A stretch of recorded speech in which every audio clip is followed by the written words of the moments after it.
Magandang araw mga katits, pakikita ko tong Romero 8 yan, code 8 yan, marker yan. Ngayon mga katits, maghagilap ka nito pag ganitong setup na marker yan, maghagilap ka niyan nas norte. May coordinate marker to. Ito, excellent marker. Yan. Bilog yan. Ng kanyang diameter ay 5 inches. Yan, 5 inches yan ng kanyang diameter. May butas sa gitna. May hole. Dot. Excellent marker yan. Ngayon, hanapin natin ang mga coordinate marker. Ito naman, ng mga hole, nakahilira. Yan. Yan o, klarong-klaro. Yung mga bato. Yan, nakahilira yan. Ang formasyon ng mga dot, yan, makita mo dito sa surface marker. Yan, yung 8, yung 8 na marker ay surface marker yan. Klaro-klaro. Dito sa south positioning, may code 8 naman, 8. Yan. Diyan banda positioning, yan. Nakalain yan. Nasa north 360 degrees. Yan mismo. Yan ang gukay. Dito naman may C yan. C. Yan, klarong-klaro. Na may hulsa na. Yan. Ibig sabihin yan, may tunnel sa area. Ito naman, cut, yun o, kinating, yan, klarong-klaro. Yan, letter G yan, ibig sabihin yan, tunnel o short tunnel. Yan, klarong-klaro sa kamera. Hanapin natin mga katits kung saan yung coordinate marker.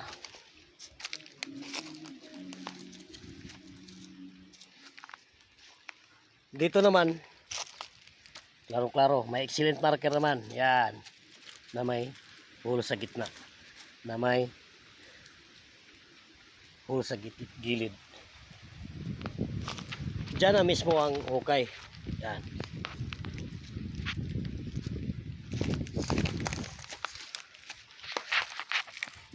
Fire element yan, mga katits. Pag ganitong setup, huwag na niyong tangkain. Dahil sobrang lalim to. Pag ganitong setup ng mga marker, ibig sabihin yan, Buddha deposit o tunnel. Dahil itipit na to, nasa itipit. Ipakikita ko mga katits. Yun o, mga laking mga blockage boulder na mga bato. Umabot na kami ng itipit. 2 lang kami naghukay nito. Sobrang lalim. Yan. Hindi basta-basta maghukay mga katits.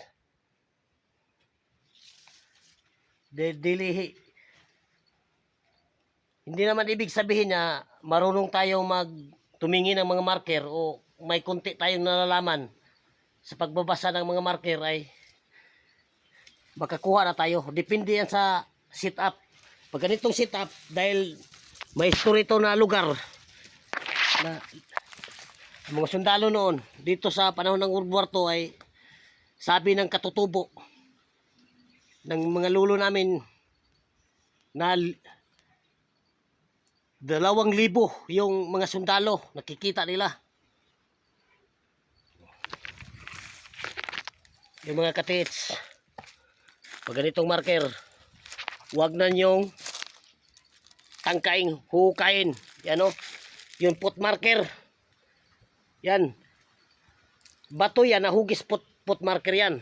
Yan, klarong-klaro sa kamera. Yan o, yung mga tinapyasan na bato, klarong-klaro. Yan o. No? Diyan banda sa may lubid na yan. May coordinate marker. Galing dito sa dito sa 8, 8. May coordinate marker yan na ginawang kamay. Yung dot, parang kamay. 30 feet ang distansya. Ipakikita ko mga katiits ha. Pag ganitong setup, huwag na niyong tangkain.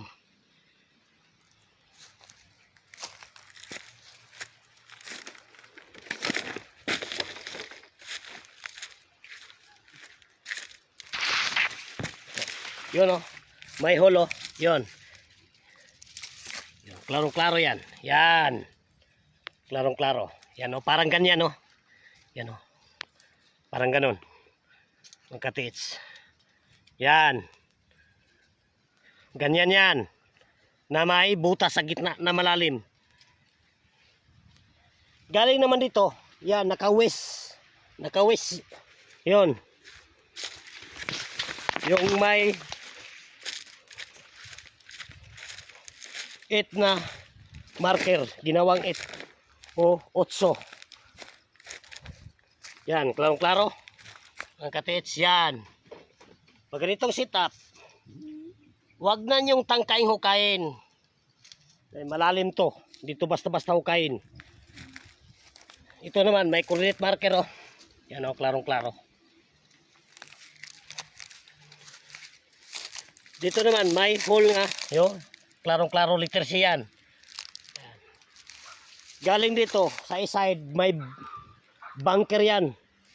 Dito naman, pag ganitong mga marker, bunker to. Hindi to maliit na deposito. Bunker to mga katiits.